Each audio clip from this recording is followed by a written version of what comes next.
Okay, so what we're going to be doing, guys, we already did a lab on position versus time graphs. Now this lab is going to be on velocity versus time graphs.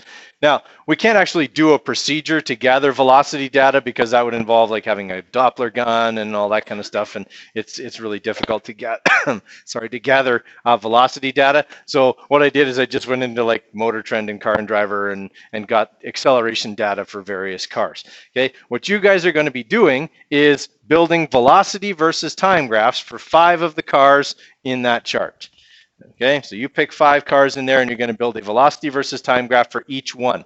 Okay, unlike in the graphing lab, they will not all go on one graph. You will have 5 separate graphs.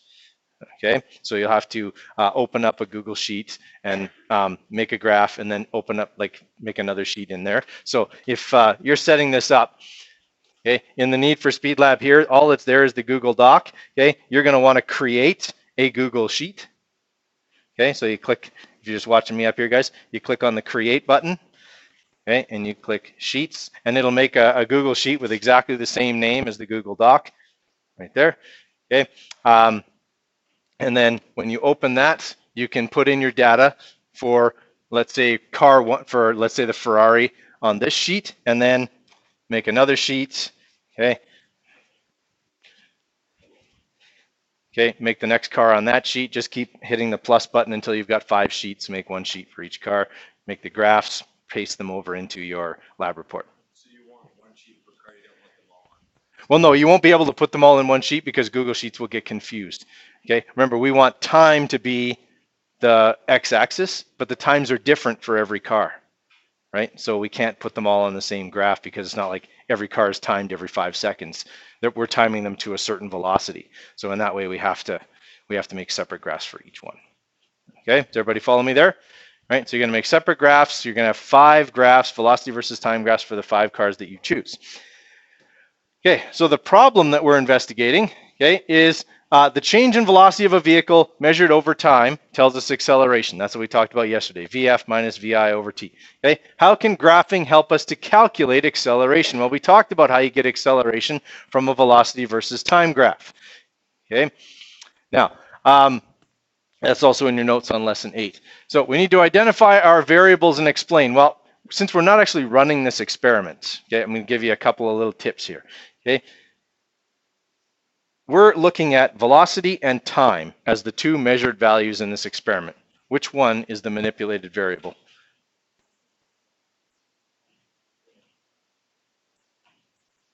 What always goes on the x-axis? Yeah, whenever time is involved, time's on the x-axis. And what variable goes on the x-axis? No, starts with M. The manipulated variable. Okay, so the manipulated variable in this experiment is time. Okay. The other thing we're measuring is velocity. Okay, the longer I allow the car to travel, or the longer I allow the car to accelerate, the faster it's going to go. Agreed? Up to a point. Obviously, they reach a top speed if I let them go forever. But okay, we need 3 controlled variables. Now, for this, you have to think about how these cars would have been tested. Okay, they would have all been taken to a track, okay, like a drag strip or something, a straight line piece of road, and they all would have been essentially bagged all day. Okay, somebody would have just driven them in a straight line up to whatever, to 100 miles an hour, I think was the top one, 45 meters per second. Okay, so essentially what we want to say in here is what things would we want to keep the same for every car in the experiment? Okay, obviously the cars are all different. We can't control the cars. Okay, but maybe how we measure things or how we would have run that experiment, you know, like it wouldn't do much good, for example, to say run one of them at sea level and run one of them at 10,000 feet, okay, in altitude. Why would that be an unfair comparison? Yeah, and different amounts of oxygen. Okay, your car doesn't burn fuel as effectively at altitude as it does at sea level, where there's more oxygen. Okay, so things like that. Think about, you know, if I'm testing all these cars, what kinds of things do I want to keep the same every time I test a new car? Okay, that would be your controlled variables.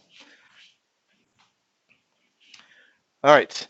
So the procedure here. Okay, you're going to select 5 cars. Okay, and for each car, you're going to create a graph of velocity versus time. Just to make things clear on your lab report, okay, what I would like you to do, okay, you're going to be filling in this chart here as well, okay, but just so that you can keep things clear, if you're picking the Ferrari, right, just change the font color on the cars that you're picking, just so it's easy for you to remember which ones you're picking, okay, and then they'll show up kind of, well, don't pick that color because that color clearly sucks, but okay, just highlight them in there and then put in your information in here. Where are you going to get slope from?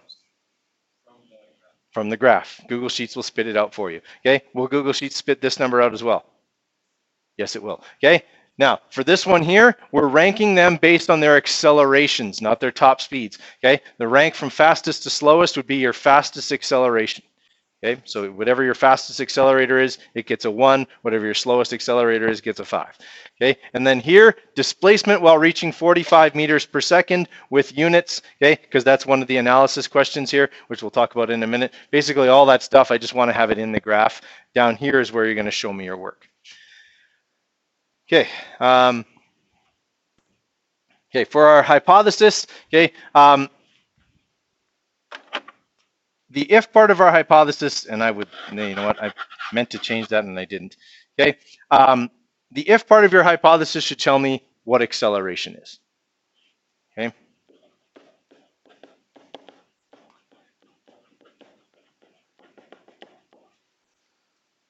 That's what the if part of your hypothesis should tell me. What's acceleration? Okay, we went over what a definition of acceleration is yesterday. Okay, the and part describes the experiment. We're comparing acceleration data from a bunch of different cars. Okay, the then part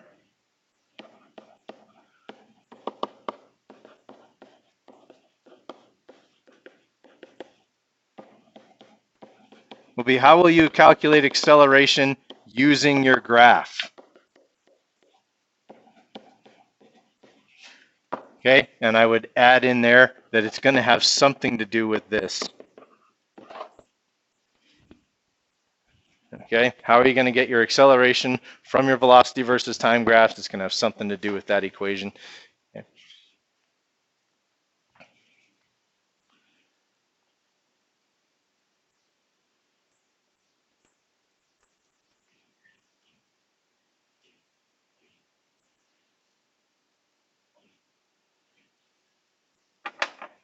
All right, for your analysis, sorry,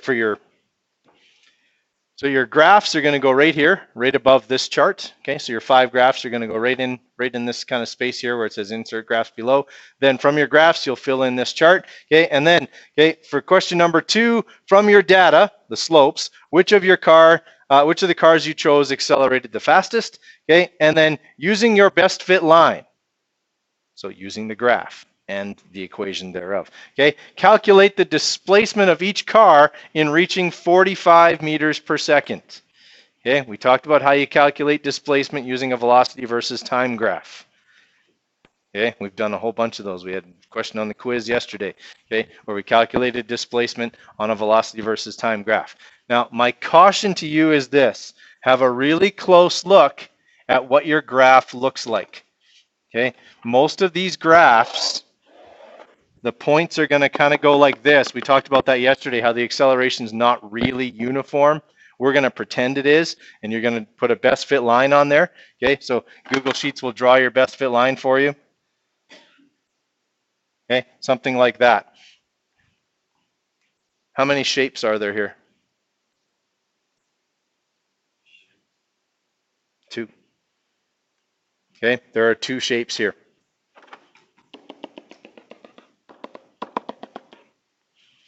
Your y-intercept is most likely not going to be 0. Okay, keep that in mind. Your y-intercept is not probably going to be 0. Okay, and that will be important when you're calculating the displacement. Everybody follow there. Okay, then conclusion, same as always, but there's no evaluation this time. Why? You didn't do the experiment, okay? Because you didn't do the experiment, we don't know what the sources are. I mean, we could guess what the sources of error are, but we don't like to guess in science, okay? Now, if you stay focused on this, honestly, you should get this done, okay? This should not be a matter of a whole bunch of homework for you. Realistically, you could probably get this done in class today. Okay? So I'm giving you the entire class to work on it. Let's make good use of our time. It is due December 1st.